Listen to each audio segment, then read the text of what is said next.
friends, welcome back to Mimi's Mixed Bag. Thank you for stopping by. If this is your first visit, I encourage you to check out my channel. I have hundreds of home decor, seasonal projects, and all kinds of fun stuff. I meant to bring you this idea a few days ago, but we've still got 3 solid days until Easter, and this project is so simple you may already have the stuff, but I want to make a little treat basket for my children and grandchildren and family that are coming over for Easter dinner. I thought it'd be just cute to set it at their place setting, and when they get here everybody's got their own little basket of goodies. The little treat basket requires one 8.5 by 11 cardstock for each basket. Now, what I have here is some multicolor cardstock. My cardstock is not super heavy, so I'm going to reinforce mine. Your cardstock you have may be better than mine. So I'm going to show you what I'm going to do with mine to make mine a little more sturdier. So I've got 7 baskets I need to make. So I've got 7 little pastel colors.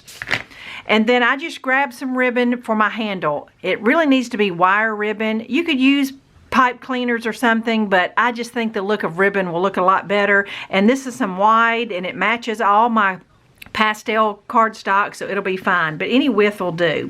Now, like I said, I'm gonna have to reinforce mine a little bit, so I've got a piece of cereal box that I'm going to cut into squares to reinforce the bottom, but I'll show you that in a minute.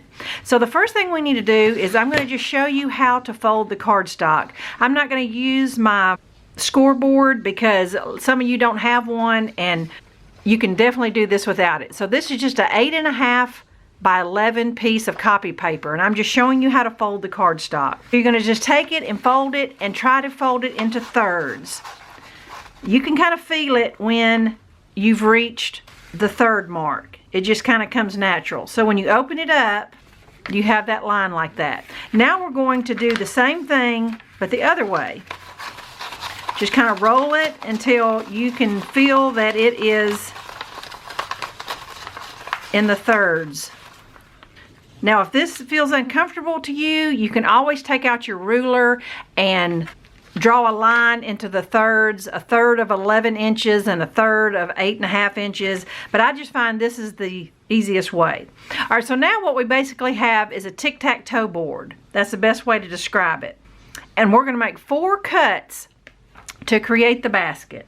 So I'm going to mark right here the 4 lines that you're going to cut. You're not going to cut any more than that, and cut the 4 folded lines. And now all we have to do is attach it.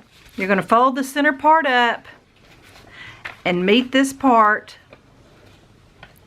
and you're just going to glue it.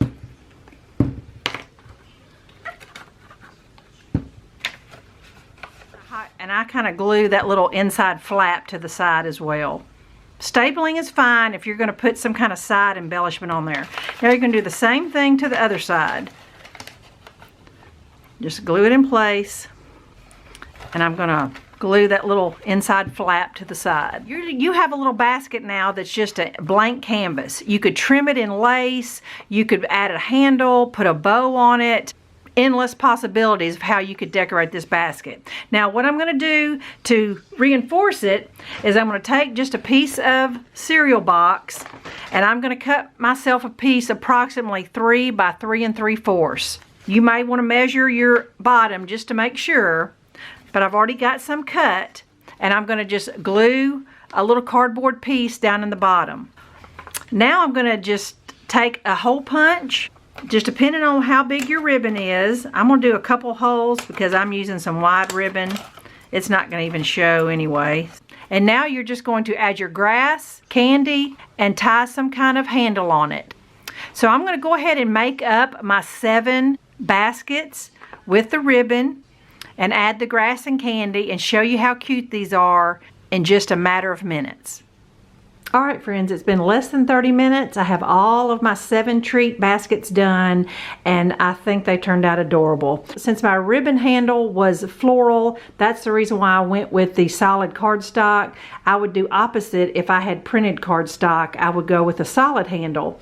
And there's a variety of ways that you could tie your handle. I just wanted the little knot on the outside. But I just picked up a little variety chocolate bag at my grocery store. You can't really see the paper shreds in there, but everyone's got 4 or 5 pieces of candy, and I just think this will be adorable for the children and adults, and just a little something special for everyone at the table. So I hope you've got time in the next few days to make some of these simple baskets. I hope you enjoyed it. I'll be back this weekend sharing our fun weekend in Alabama.